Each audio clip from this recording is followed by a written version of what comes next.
Hello everyone, welcome back to Abstract Medicine. I hope you're all doing well. So I've recorded this like 4 times and it's kind of tricky, but we're going to go ahead and do it again. The reason why I have repeated doing this video is because it didn't feel authentic enough and it didn't feel like it got to the point. So I'll try and be as short and concise as possible. So I'm an artist, a mystic and a podcaster. Some of you know me as an artist, some of you know me as a podcaster, some of you know me as a mystic. And my name is Cristallina Fischetti. I used to be called Crystal, otherwise known as Cristal, but imagine being a kid and no one being able to actually pronounce your name. I was called at home Cristallina, and I didn't understand what that really truly meant in its essence, because names have vibration and frequency, until I went through a really dark night of the soul, which was 4 years ago, as soon as I bought this house and moved into it and lost my job with representation from a gallery in London. This is not like a oh I'm so sorry for your loss kind of thing. I've gone through it and I've moved on and I have created an amazing, for me I feel my most magical work, and the series is called Alchemia. Alchemia is about my inner alchemy. Mea is a play on words, which is a Latin word, which means mine, and alchemia is an ancient Greek word, but also modern Greek word, and reference to ancient Egyptian alchemia, otherwise known as ancient Kemet. Al and then chemia is chemistry. So it's my inner alchemy, my alchemy. As you can see, there's a painting here, and this painting is called Into the into the depths of Hades and into the depths of hell and into the arms of Hades, or Persephone personified, or otherwise known as Isis. Okay, they're both coming through today. So Isis is a goddess who I work with a lot, specifically during my shamanic healing sessions with clients. Shamanic healing is a form of Reiki, and I go really deep into penetrating their light body, into removing darkness from their physical body, but also from their timelines. It's an ancient practice and it's an ancient art, and my main goddess who I work with is the main magician, who is called Isis. And so for those of you who know me as the artist or mystic or as podcaster, I'm here to say that 2026 is about me incorporating all of it.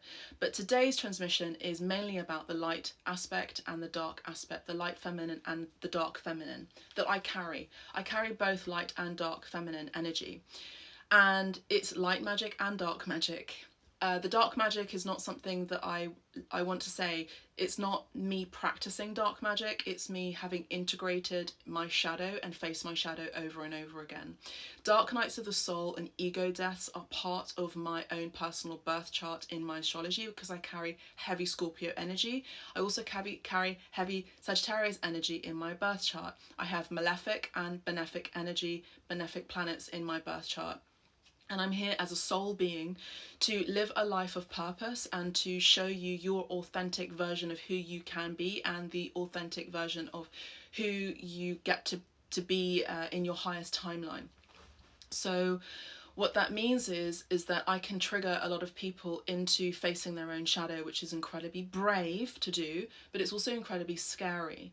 And when you are carrying the dark feminine, specifically when there are specific placements in your astrology, but also in the astrological changes and returns that can be taking place, you can be drawn into more of that dark feminine energy, even more so. But when you're carrying the dark feminine, the dark goddess, you can trigger people into not only looking at their shadow, but you can intimidate people without you intending to.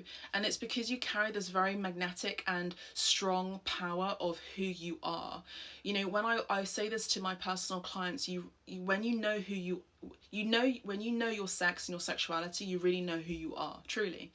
And there is this message and this energy. What happens is that there are women and feminines who get very triggered by your magnetism, because you carry that darkness and that light, which is essentially a mirror showing other people that you can do that too, you can be that too. And you can become the best version of who you are. But when they fail to do the work, when they fail to do the inner alchemy, they become bitter, jealous, envious, or they end up copying you. So many of you have experienced many aspects of that in your career and in your personal life. It can also trigger people into thinking that you're trying to steal their man or steal their significant other. This has happened to me over and over again, and it is absolutely not my intention whatsoever. I couldn't give an F, honestly. I also want to say that there is also a masculine energy that comes in because you carry that understanding of your own sex and sexuality, which is a form of tantra and also tantric magic, that people feel that essence, they feel that power within you, that they think that it's okay to send you inappropriate text messages, like through direct messages or through behind the scenes that other people are not aware of. I get this on a daily basis. I get this from people who are married. I get this from people who are in their 80s. And I haven't exposed any of these people because it's not really in my nature. They know exactly who they are.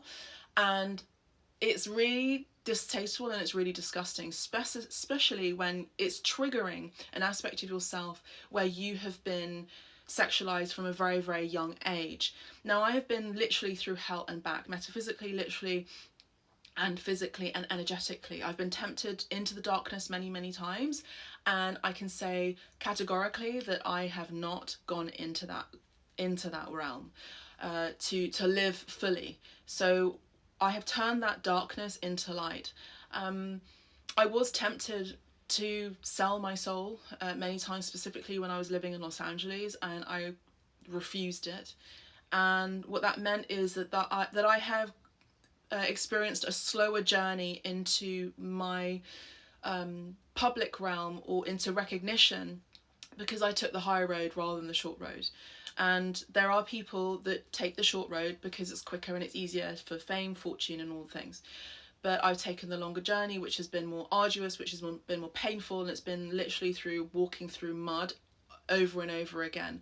When you go through each portal of hell and you keep moving forward and you go through many battles and you survive and you conquer and you unleash and you alchemize, you drop people off the way. You don't intend to do that, but people fall by the wayside and you really truly know who your people are. It's better to be selective than be a people pleaser. It's better to be selective than be someone who is liked by everyone. And I'm not here to be liked by everyone. I'm here to be my authentic version of who I am, the dark and the light, so that you can also be your authentic version of who you are. What I expect from all of my relationships, but also within my work, is consistency, is unconditional love, and is authenticity. Now, the work that I created during this period, I would say, is in alchemy, transformation, and it deals with lineage. And there are 33 paintings. There's also some sculptures that I'm currently working on, and I'll be working on an installation too for upcoming shows. My first upcoming show is very soon. It's in April through to May, and there's going to be some more this year. If you like these messages, if you like these story times and these backstories, do let me know down in the comments. I'm wishing you so much love and light and authenticity. God, Goddess bless you. Take care. Bye for now. Bye.